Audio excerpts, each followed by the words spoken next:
Hello everyone, నా పేరు సమర్పణ్. ఈ ఛానల్ ద్వారా మనం ఇంటర్మీడియట్ ఇంగ్లీష్ లెసన్స్ని తెలుగులో ఎక్స్ప్లెయిన్ చేసుకుంటున్నాము. సో ఇది వచ్చేసి మన న్యూ టెక్స్ట్ బుక్. ఇది ఒడిసీ 2 సెకండ్ ఇయర్ ఇంటర్మీడియట్ ఇంగ్లీష్కి సంబంధించినటువంటి టెక్స్ట్ బుక్. ఇది చాలా సూపర్ ఉంది, చాలా బాగుంది, మార్కెట్లో అవైలబుల్గా ఉంది ఇది. సో తీసుకున్నటువంటి టెక్స్ట్ బుక్ ఇప్పుడు దాకా వెయిట్ చేయడానికి కారణం ఏంటంటే మార్కెట్లో టెక్స్ట్ బుక్ ఎప్పుడు వస్తుందా అని వెయిట్ చేశాను. సరే, అవన్నీ కూడా పక్కన పెడితే సెకండ్ ఇయర్ మనకి టెక్స్ట్ బుక్ అయితే వచ్చేసింది. చాలా బాగుంది, ఇమేజెస్ కూడా చాలా చక్కగా ఉన్నాయి. సో ఒడిసీ 2లో మనకి 3 పార్ట్స్లో ఉన్నాయి టెక్స్ట్ బుక్కి సంబంధించినటువంటిది. ఒడిసీ 2లో ఫస్ట్ రూట్స్, తర్వాత కన్ఫెషన్, తర్వాత వార్ అండ్ పీస్ అనమాట. సో ఈ మూడు సెక్షన్స్గా ఇవ్వడం జరిగింది. ఫస్ట్ ఇయర్ కూడా అలాగే ఇచ్చారు. అయితే ఈ సంవత్సరం ఉన్నటువంటి చిన్న తేడా ఏంటంటే నాన్ డీటెయిల్ అనేటువంటిది ఈ 3 యూనిట్స్లో లేకుండా సెపరేట్గా ఒకే యూనిట్గా ప్రీవియస్ సెకండ్ ఇయర్ మోడల్లోనే ఒకే యూనిట్గా ఇవ్వడం జరిగింది. సెక్షన్ ఏకి సంబంధించి 7 లెసన్స్ మాత్రం మనం చూసుకుంటాము. సో ఫస్ట్ వన్ ఏంటంటే kindly adjust to our English అనమాట. సో ఇది శశి తరూర్ గారు రాశారు. కొన్ని సందర్భాల్లో మనం పోస్ట్ పోన్ అనేటువంటి పదం కానీ, గుడ్ నేమ్ అనేటువంటి పదం కానీ ఇలాంటి పదాలు వాడుతూ ఉంటాము. సందర్భాన్ని బట్టి అవి యూసేజ్లోకి వస్తాయి అనేటువంటిది కొంచెం శశి తరూర్ గారు రాసినటువంటి ఒక ఎస్సే ఇది. దీని గురించి ఫస్ట్ లెసన్ ఇది, ప్రోజ్ పీస్ ఇది.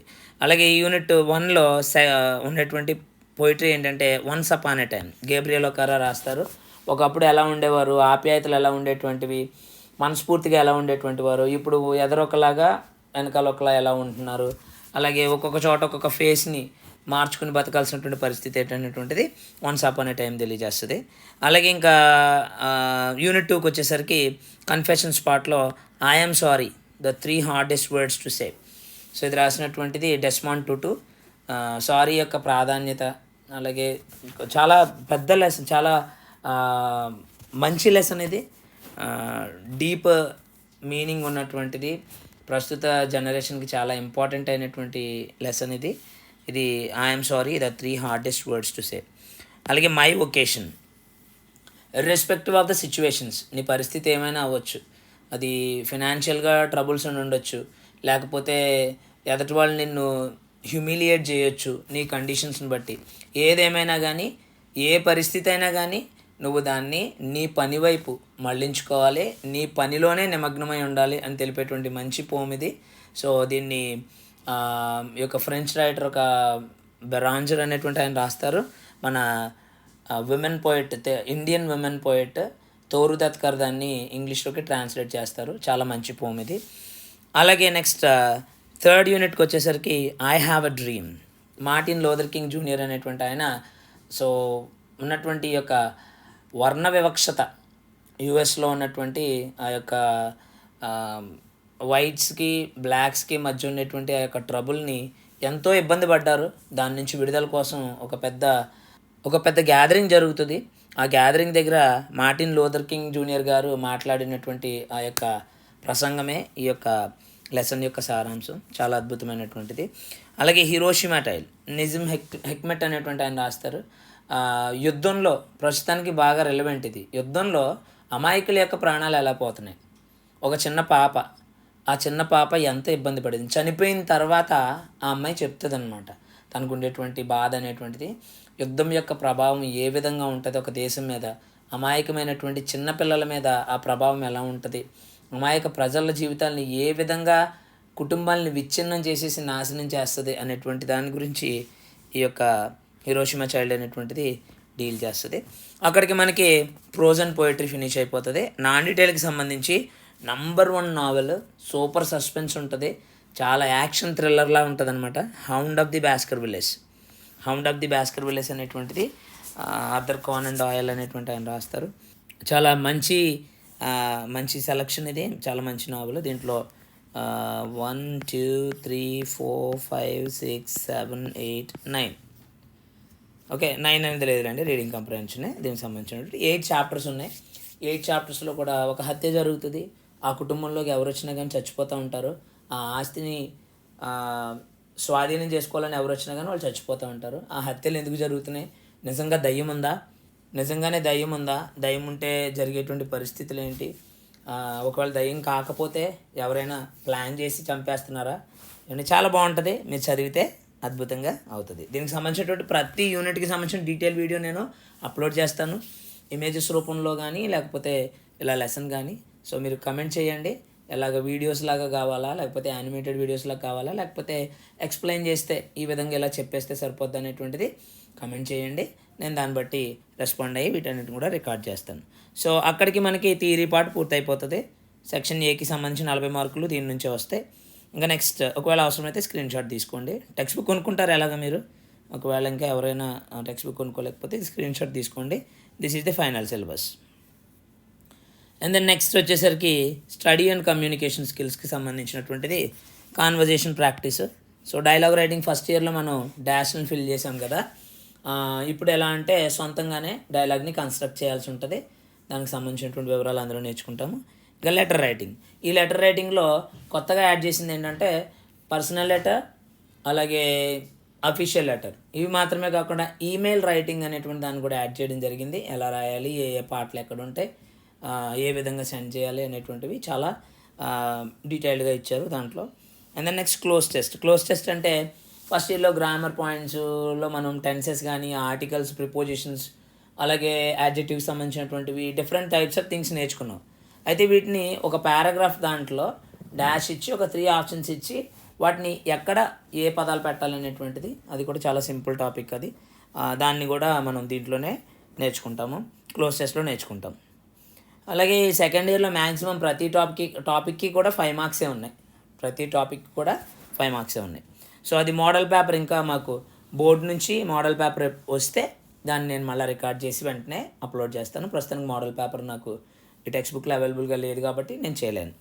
And then next reading comprehension first ఇయర్లో మీరు చదివారు కదా 10 ప్యాసేజెస్, అలాగే ఇక్కడ కూడా 10 ఉన్నాయి. ఆ 10 ప్యాసేజీలు మనం చదువుకుంటాము.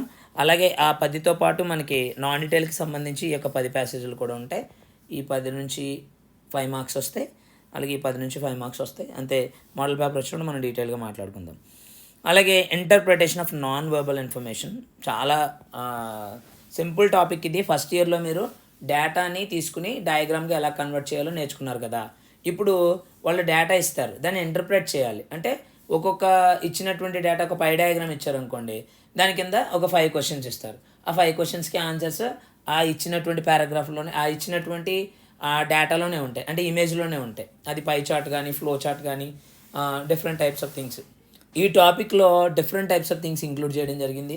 ఇంగ్లీష్ లిటరేచర్లో ఉన్నటువంటి డీటెయిల్స్, తర్వాత పంక్చువేషన్కి సంబంధించినటువంటిది, తర్వాత మన ఆల్ఫాబెట్ ABCDలు ఎలా వచ్చాయి, వాటి ఆరిజిన్ ఏంటి, తర్వాత రైస్ ఫామ్ నుంచి మన ప్లేట్ వరకు ఎలా వస్తుంది, అలాగే ఇంకా డిఫరెంట్ టైప్స్ ఆఫ్ థింగ్స్. మన వరల్డ్ కప్కి సంబంధించినటువంటి cricket world cup, women world cup, లేకపోతే T20కి దానికి సంబంధించిన డేటా చాలా మంచి ఇంట్రెస్టింగ్ ఉన్నాయి. అవి మాత్రమే కాకుండా ఒక 4 మంచి స్టోరీస్, ఒడిసీ కానీ, లేకపోతే జూలియస్ సీజర్ కానీ, తర్వాత ఇంకా మన గలివర్ ట్రావెల్స్, అలాగే ఇలాంటివి అద్భుతమైనటువంటి స్టోరీస్ అన్నీ కూడా టైమ్ లైన్స్గా ఇవ్వడం జరిగింది.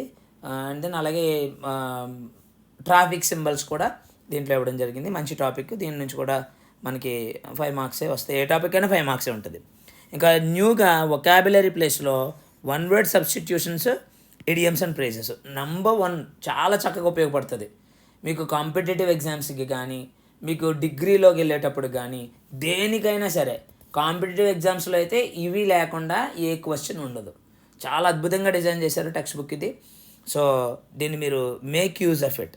1 వర్డ్ సబ్స్టిట్యూట్ మార్కుల కోసం మాత్రమే కాకుండా రేపటి కోసం ఉపయోగించుకునేటువంటి విధంగా దీన్ని మీరు ప్రిపేర్ అయితే, ఇందులో ఉన్నటువంటి వాటిని మీరు నేర్చుకోగలిగితే రేపు మీ యొక్క ఉద్యోగ ప్రయత్నాలకు కానీ, మీ యొక్క ఫర్దర్ స్టడీస్ కానీ చాలా ఉపయోగపడతాయి. 1 వర్డ్ సబ్స్టిట్యూషన్స్ ఉన్నాయి, అలాగే ఇడియమ్స్ అండ్ ఫ్రేజెస్ ఉన్నాయి, అలాగే నోట్ మేకింగ్. ఒక పారాగ్రాఫ్ ఇస్తారు, దాన్ని చక్కగా చదివి దానిలో ఇంపార్టెంట్ పాయింట్స్ని మనం రాసేటువంటి విధానం ఏ విధంగా ఉంటుంది అనేటువంటిది ఇందులో నేర్చుకుంటారు. అలాగే రెజ్యూమే రైటింగ్ చాలా ఇంపార్టెంట్. ఇది రెజ్యూమే రైటింగ్ అనేటువంటి చాలా ఇంపార్టెంట్. ఎందుకంటే చదువు పూర్తి అయిపోయిన తర్వాత ఉద్యోగానికి వెళ్ళేటప్పుడు ఇది ఖచ్చితంగా పనిచేస్తుంది. మన రెజ్యూమే మనం రాసుకునేటువంటి విధానం మనం అలవాటు చేసుకోవాలి. కరికులం వేటా అని, బయోడేటా అని, డిఫరెంట్ టైప్స్ ఆఫ్ థింగ్స్ పిలుస్తారు. బట్ ఈ రోజుల్లో ఎక్కువగా మనకు ఉపయోగపడేటువంటిది రెజ్యూమే అనేటువంటిది. ఆ రెజ్యూమే అనేటువంటి దాని మీద డీటెయిల్గా ఒక 10 మంది ప్రొఫైల్స్ని చక్కగా డిజైన్ చేశారు. సో అవన్నీ కూడా మీరు నేర్చుకుంటే రేపొద్దున మీకు సంబంధించినటువంటి విషయాలు కూడా మీరు మీ రెజ్యూమేని మీరు మీ అంత మీరు తయారు చేసుకునేటువంటి అవకాశం ఉంటుంది. ఇంకా ఫామ్ ఫిల్లింగ్, బ్యాంకుల దగ్గరికి వెళ్ళి ఏమంటే రాసి పెట్టండి అనే రోజులు ఇప్పుడు లేవు అనుకోండి, ఇంకా అక్కడక్కడ ఒకరిద్దరు ఉంటుండొచ్చు. కాబట్టి ఈ ఫామ్ ఫిల్లింగ్ అనేటువంటి దాన్ని కూడా చాలా ఇంపార్టెంట్ టాపిక్ ఇది. ఏ ఫామ్ ఎలా ఫిల్ చేయాలి, ఫామ్ ఫిల్ చేసేటప్పుడు తీసుకోవాల్సిన జాగ్రత్తలు ఏంటి, ఏ ఏ సందర్భాల్లో ఎలాంటి ఫామ్స్ వాడతారు, ఇవన్నీ కూడా ఈ టాపిక్లో డీల్ చేయడం జరుగుతుంది. అలాగే ఇంకా next word stress. Okay, so idea అని ప్రొనౌన్స్ చేస్తాము, ప్రొనౌన్సియేషన్ అంటాము. ఈ విధంగా ఎక్కడ ఒత్తి పలకాలి, ఇంగ్లీష్లో ఒత్తి పలుకుతారు. అందుకనే there is music in when someone speaks English, there is it's like a flow. Okay, ఒక మంచి పాట పాడినట్టు ఉంటుంది, చక్కగా ఇంగ్లీష్ మాట్లాడడం వచ్చినట్టు అటువంటి వాళ్ళు మాట్లాడితే కనుక. సో అలాగా రావడానికి స్ట్రెస్ అండ్ ఇంటోనేషన్ అనేటువంటిది చాలా ఇంపార్టెంట్. సో ఈ టాపిక్లో మనకి వర్డ్ స్ట్రెస్ అనేటువంటి దాన్ని మనం నేర్చుకుంటాము. మీరు డిగ్రీకి వెళ్ళిన తర్వాత ఇంటోనేషన్ అనేటువంటి దాన్ని కూడా నేర్చుకుంటారు. So these are all the topics, ఇవి మాత్రమే మొత్తం మనకు ఉన్నటువంటివి. So this is all for this video. Okay, syllabus గురించినటువంటి వివరాలు అయితే ఇవి. అండ్ దెన్ మీకు కావాలనుకుంటే కనుక స్క్రీన్ షాట్ తీసుకోండి. టెక్స్ట్ బుక్ మార్కెట్లో అవైలబుల్గా ఉన్నాయి, మీరు దాన్ని కూడా మీరు తీసుకోండి. Okay, thank you very much. బాగా చదువుకోండి. మీకు ఏం వీడియోస్ కావాలి, ఈ కాంటెంట్కి సంబంధించి ఒడిసీ 2కి సంబంధించినటువంటి ఎలాంటి వీడియోస్ మీరు ఎక్స్పెక్ట్ చేస్తున్నారో దయచేసి కమెంట్స్లో పోస్ట్ చేయండి. And I will try to record and I'll try to post the videos that you like. Okay, thank you very much. Meet you in the next video.